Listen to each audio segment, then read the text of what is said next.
श्रीमद् भागवत महापुराण का हमने आश्रय लिया। जीवन के सत्य को पहले ही मंत्र में, पहले ही श्लोक में उद्घाटित किया गया। सच्चिदानंद रूपाय विश्वोत्पत्त्यादि हेतवे तापत्रय विनाशाय श्री कृष्णाय वयम्। वे सत्य रूप नाम में बंधता है, लेकिन रूप नाम ही सत्य नहीं है। सत्य चित्त आनंद स्वरूप है ईश्वर का। उत्पत्ति जिनसे होती है, जगत ठहरता जिसमें है, जगत का लय जिसमें होता है, और जिसका स्मरण मात्र हृदय के त्रितापों को शरीर पे चढ़ता है। ज्वर तो हम माथे पे पट्टियां रखवाते हैं ना देवियों, लेकिन ज्वर तो मन पर भी चढ़ता है। वो ऐसा ताप है ईर्षा, देश, काम, क्रोध, लोभ का, जो हमारा मनस्ताप कहलाता है। वो भी तो ताप है, उसका शमन कहां होगा? अगर मेरे शरीर की शुद्धि कोई जल करता है, तो फिर मेरे अंतःकरण के मल का शुद्धिकरण करके उसको विमल बनाने वाली जल राशि कौन सी है? प्रकृति तो प्रकृति है, कुदरत तो कुदरत है। कब वो विकराल रूप धारण कर ले। हमने देखा केदार घाटी में, हमने देखा नेपाल में, हम देखते हैं पश्चिम के जगत में। वो दैविक ताप है, आध्यात्मिक ताप, आदि भौतिक ताप, दैविक ताप। इन तीन तापों से शमन करना हो, अगर इन तीन तापों को शांति चाहिए, तो फिर वो कौन सा सलिल है, वो कौन सा जल है, वो कौन सी गंगधार है, वो कौन सी भागीरथी है, वो कौन सी सलिला है, वो कौन सी नदी, वो कौन सा किनारा, वो कौन सा तट है, जहां ये तीनों तापों का शमन हो जाए। तब उन्होंने निमंत्रण दिया, तापत्रय विनाशाय श्री कृष्णाय। हाथ जोड़ के माथा झुकाइए, क्योंकि ये नहीं कहा गया कि मैं प्रणाम करता हूं, ये कहा गया हम सब वयम। मंत्र है ये वयम। राज उदयपुर ने जो नजारा देखा, वो अहम का नहीं देखा, वो वयम का देखा है, समष्टि का नजारा देखा है। जब आप जुड़ते हो, जब आप संगठित होते हो, बूंद बूंद है, अकेली अकेली, अकेले तुम हो तो बूंद हो, मिल जाओ तो सागर हो। अकेले तुम धागे हो, मिल जाओ तो चादर हो। अकेले अकेले तुम पत्थर हो, मिल जाओ तो इमारत हो। अकेले तुम कहानी हो, मिल जाओ तो कथा हो। अकेले चलते हो तो दुनिया देखती नहीं, जब हजारों की संख्या में सिर पर कलश धारण कर लेते हो तो संसार देख के अचंभित हो जाता है। ये है वो वयम होने का अर्थ।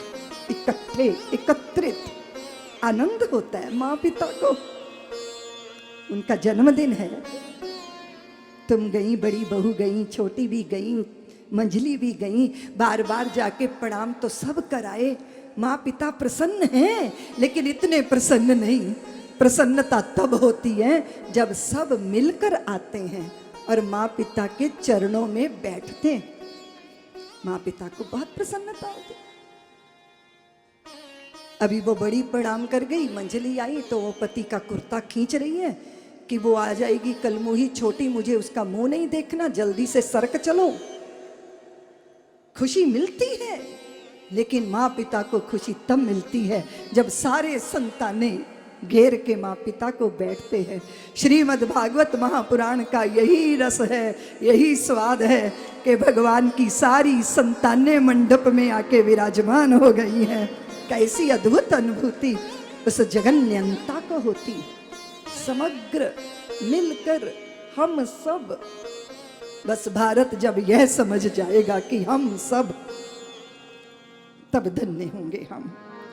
सत्यचित और आनंद स्वरूप भगवान श्री कृष्ण को हम नमस्कार करते हैं। नमस्कार है उनको जो जन्म के साथ ही निकल गए थे। यम प्रव्रजन्तमनुपेतमपेतन द्वैपायनो विरह कातर्याज पुत्रेति तन्मय दया तरवो विनेह। कदाचित कैसी वो चित्त वृत्ति रही होगी। तुम कहते हो कि दीदी माँ रागी को हमने देखा, पर हमने तो वैरागी को भी देखा। जो समस्त का त्याग करके वैरागी हो गया वो वैरागी है। ये भगवान शुकदेव कैसे हैं कि इन्हें पुकारा गया, उत्तर इन्होंने नहीं दिया, उत्तर वृक्षों ने दिया, वल्लरियों ने दिया, वनस्पतियों ने। व्यास जी कहते हैं पुत्र तुम कहाँ हो? वनस्पतियां कहती हैं हम यहाँ हैं, हम यहाँ। सब भूतों के हृदय में जो, और सब भूतों को अपने हृदय में अनुभव करने वाला रागी और वैरागी नहीं होता। उदयपुर वालों, वो तो अनुरागी होता है। ऐसा अनुराग चित्त में प्रबल। मैं अपनी सीमित बाहों में बांधे हूं आकाश असीमित। आसान है पलायन करना, भाग जाना आसान होता है। मूंड बुंडाए 3 गुण, सिर की मिट गई खाज, बनी बनाई रोटी मिले लोग कहे महाराज। ये तो बड़ा सस्ता धंधा है पलायन, और पलायन सिखाता है दैन्य। और यहाँ अनुराग है, यहाँ सबके हृदयों में धड़कने की भावना, सब में सबको अपने में देखने की दृष्टि है। बाहें सीमित हैं पर असीम को बांध लेने की सामर्थ्य है। कोई खुशी नहीं अपनी भर, कोई पीड़ा नहीं पराई। चाहे मरघट का मातम हो, चाहे कहीं बजे शहनाई, हर घटना मुझ में घटती है। मैं सबका मानस विलास हूँ। 7 स्वरों की बांसुरिया में कहीं हंसी है कहीं रुलाई। जग मुझ में हंसता गाता है, मैं सबका मानस मंथन हूँ। चाहे कोई जगे योग से समझो मैं समयुक्त। ये वो चित्त अवस्था है जहां कोई सुमरे या विसरा दे, कोई हो जाए सन्यासी या कोई संसार बसा ले। मुझसे दूर कहां भागेगा, चाहे सुप्त रहे या जागे। देखो वो संगीत उठा तो मेरे लिए निरुक्त हो गया। चराचर सृष्टि में स्वयं को अनुभव करने वाली भाव दशा के स्वामी भगवान शुकदेव के चरणों में